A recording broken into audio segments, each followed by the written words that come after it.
For me, luxury is time because I never have enough of it.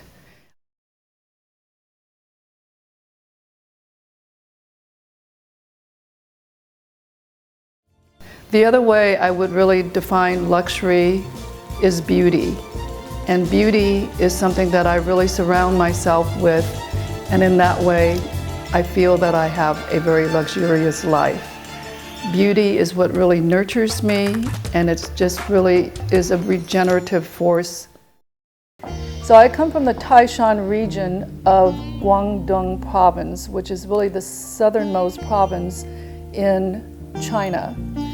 I was born in a little remote village that probably is the equivalent of 16th century feudal China. We're standing in front of the now iconic Sue Wong portrait by artist Jimi.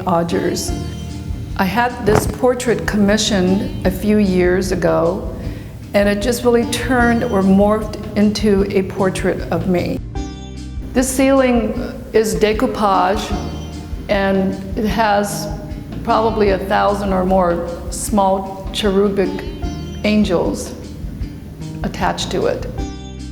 Well, we're standing in the grand ballroom of the Cedars, and this is really one of the most impressive living rooms. As a matter of fact, I was told by one of the top real estate agents who was really curious to really see the Cedars because he was representing the Cecil B. DeMille mansion, and I happened to have met him, so I invited him over, and his jaws dropped when he really walked into this room because he said, oh my God, this is really, it has to be, in his opinion, one of the top 5 living rooms in all of the LA basin. And it's a very grand, beautiful, luxurious space. It's probably, most people's homes would really fit inside this entire room. It's probably close to 2,000 square feet, first of all. And the centerpiece of this room is this beautiful gilded colonnade to the side of me. And when I did the restoration, I really kept all the gold leaf, which, by the way, when I really came into possession of the house, it was all black. Everything was pitch black practically. And all the gold leaf was really peeling off. So it really sort of had this faded decay and decadence to it. All the frescoes were faded and they were almost basically non-perceptible. So I had to really bring all that back, but I wanted to really maintain, or I wanted to retain its patina of antiquity.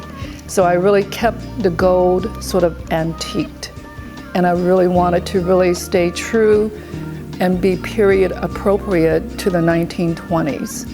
So all the furnishings that I have really chosen for this house, and I basically shopped the world for some of these antiques that you see here. Some of it I created. For instance, the ziggurat Art Deco sofa behind me is one of my creations.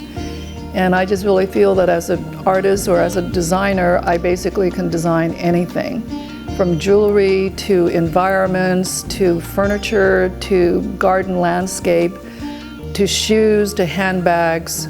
I really have done it all. So I started creating these pieces when I started scouring LA for Art Deco, and in particular I love French Art Deco, and none of it was really available here.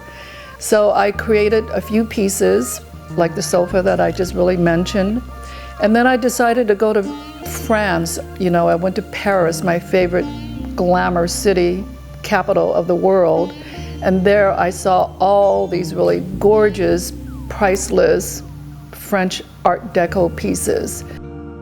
For instance, this beautiful painting was basically commissioned by me, and it's called The Three Goddesses. Sitting on a throne chair, which is from the late Baroque period. I bought it from an antique dealer who bought it from Paris.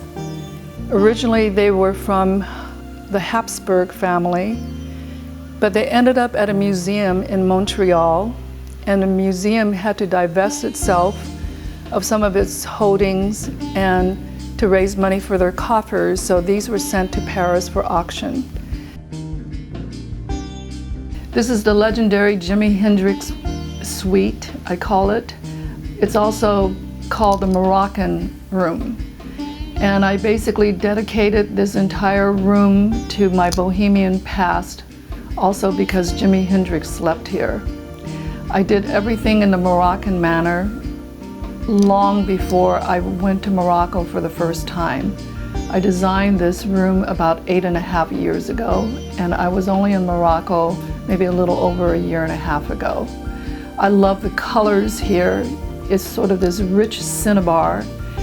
The cabinetry was really hand painted in the Moroccan manner by an old art assistant of mine. I designed this really built-in alcove, which is really patterned after a Moroccan banquette. And these are all authentic Moroccan tables. I cheated with the Indian archway that you see here. This is an antique Indian hand-carved archway. I think I'm really inspired by life because I feel that I'm a very enlivened human being, and I'm really just inspired by the radiance of life all around me.